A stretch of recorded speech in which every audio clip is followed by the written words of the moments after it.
We're in Moore, Oklahoma, the final stop of Dana Plato.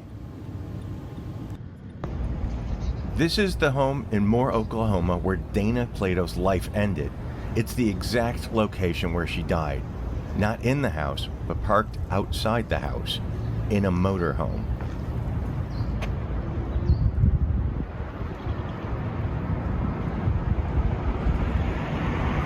Plato was born in 1964 in Maywood, California, and was raised in the San Fernando Valley. As a child, she was a very successful figure skater.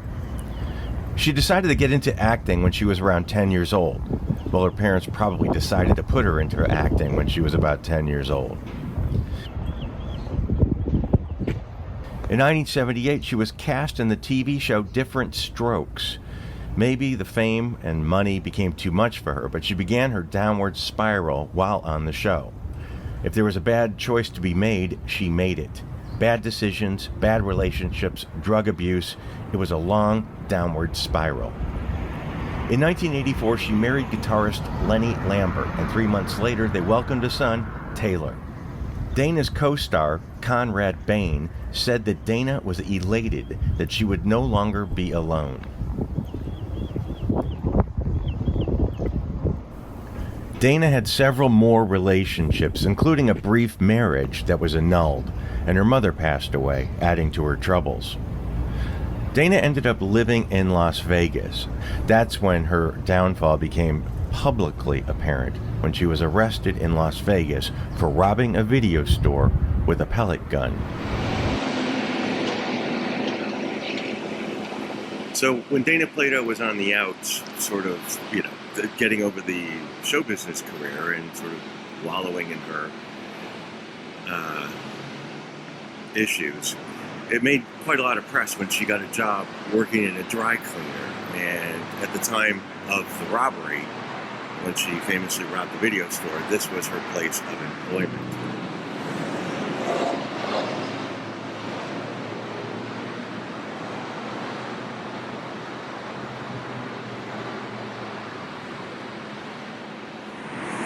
We're on Durango Boulevard in Las Vegas right now. It's an area I've never been to before. And I've been trying to find the location of the video store that Dana Plato robbed. The building has obviously been torn down now, and this is a new one. This is the closest address I could find to the video store that was called Lake Video. And it was February 28th, 1991, that Dana Plato had robbed that store. Now, she entered the store. She was wearing black sunglasses and a hat. She came in and stopped at the counter, pulled a gun on the woman who was working there, and she was given $160 in the robbery. She got away with $160. Now, after the robbery, she hopped a fence. But I believe that Dana Plato was actually living in that building at the time. So when she robbed the video store that was in this location, she hopped the fence, but she dropped her glasses. Now, it wasn't a very good disguise because the woman who she robbed called the police right away and said, "I've just been robbed by the girl who played Kimberly on Different Strokes." So when Dana Plato returned for her glasses, she was arrested straight away. Now, her bond, I believe, was $20,000, or they lowered it to $13,000.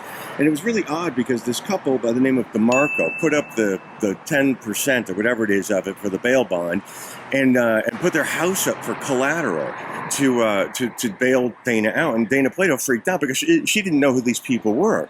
They just came out of nowhere to bail Dana Plato out of jail.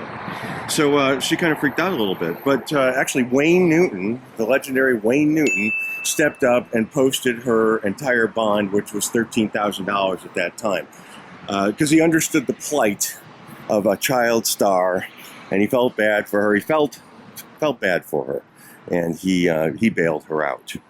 So the most probably public downfall of Dana Plato, who fed into the whole child star gone wrong genre, along with Gary Coleman and Todd Bridges, both of them from Different Strokes. But this is the location of the video store, Lake Video, that Dana Plato robbed. February 28th, 1991. So this is the wall she probably jumped. And that was her apartment building. I think she was applying for a job there on that very day.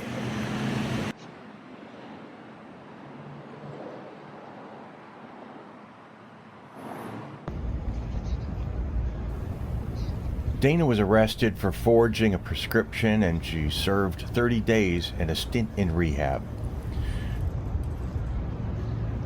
She was traveling with her fiancé and manager, Robert Menchaca, and this home is where Menchaca's mother lived, and this was on Mother's Day weekend, 1999. The day before she died, she was in New York and did the Howard Stern show, which turned into a train wreck. On the show, she claimed that she'd been sober for 10 years, aside from prescription painkillers. Stern took calls from listeners. It turned pretty brutal. People made fun of her, called her a liar and a druggy ex-con with mental problems. It was pretty humiliating. Defiantly, she said she'd take a drug test, even offering up a lock of her hair for testing, but she asked for it back after the show. She returned to Oklahoma, and they were staying in a motorhome parked right here when she passed away of multiple drug intoxication on May 8, 1999.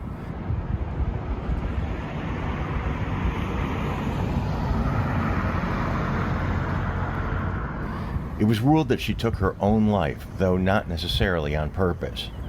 Her son never really accepted that Dana did it to herself, but at the hand of someone else. But there was never any information to substantiate the accusation.